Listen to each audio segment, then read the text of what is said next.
این تالار ساکیت در یکی از گوشه‌های ورزشگاهی اصلی شهر ورشوا پایتخت لهستان جایگیر است. چند لحظه پیش این تالار ساکیت نبود.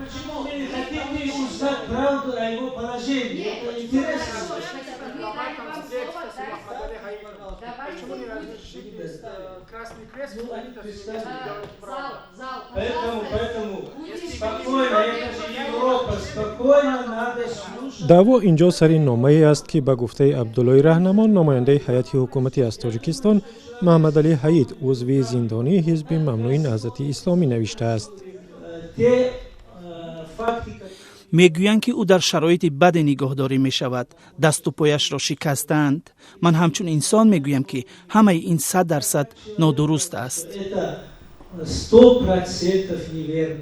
پسر محمد علی حید بعد از نشان دادن این نامه به تالار آمد و گفت که به حرف عبدالله رهنما باور نمی کند.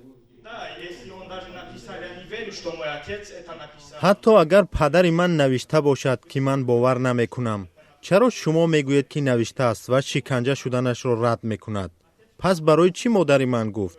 پدر من خودش از مادرم خواسته است که درباره آنچه که در زندان ها میگذرد گپ زند.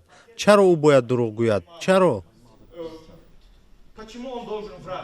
مقامات انتظامی تاجیکستان میگویند این ادعاها را تحقیق کردند و دلیل راست بودنش را نیافتند. وابسته با آنکه ویا محمد علی حید در مؤسسه اصلاحی شکنجه شده است، بار اول از جانب همسر او جورابک و ساوریسو از طریق واسطه اخباری مراجعه شد. اوید با مراجعت شهروند جورابک و کارمندان مقامات پرکراتوری گنجلی در آنجا ما شعبه مخصوص در ساختار داریم که اوید با نظارت اجرا در مؤسسه اصلاحی فعالیت میبرد. سنجش گذرانده شده در ماه مارس همه حالت‌ها معاینه کرده شده است.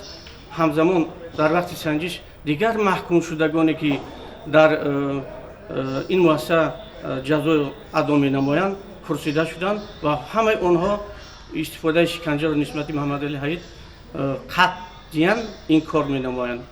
بحث سر شکنجه شدن یا نشدن محمد علی حید در نشست برخاست که گروه از سازمان‌ها و اعضا و طرفداران حزب ممنوع نهضت اسلامی برگزار کردند.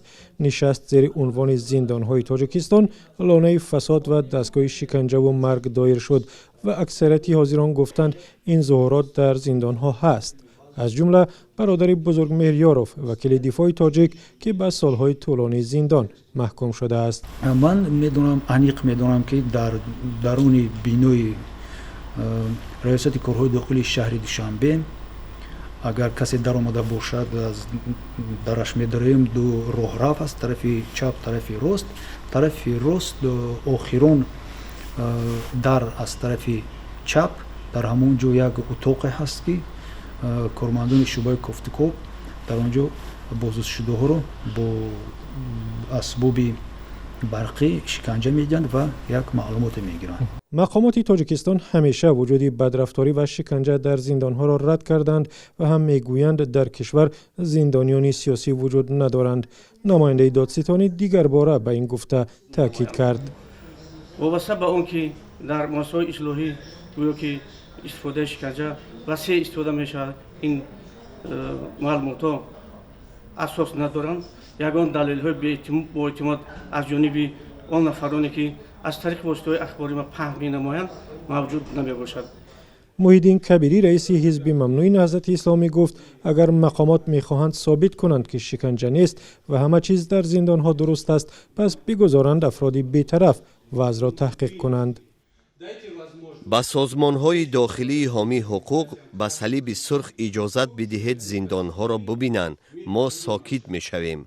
اما در میان این بحث و کشمکش‌ها کودکان بیخبر رنج می‌کشند، از جمله 3 فرزند خرد گلبرگ سعید و همسر عمرشاه دولتوف، یکی از دیگر اعضای زندانی حزب ممنوع نهضت اسلامی. یک عفو عمومی اعلام کنند و زندان‌ها را آزاد کنند، چون که از نام همه طفلکانی که میخوان در آرزوی پدر هستند. مثلا فرزندان من همه وقتی که به یگان جشن میروند از من سوال میکنند. سوالی که هر دو طرف هم حکومت و هم مخالفان با آن پاسخهای کاملا گوناگون دارند.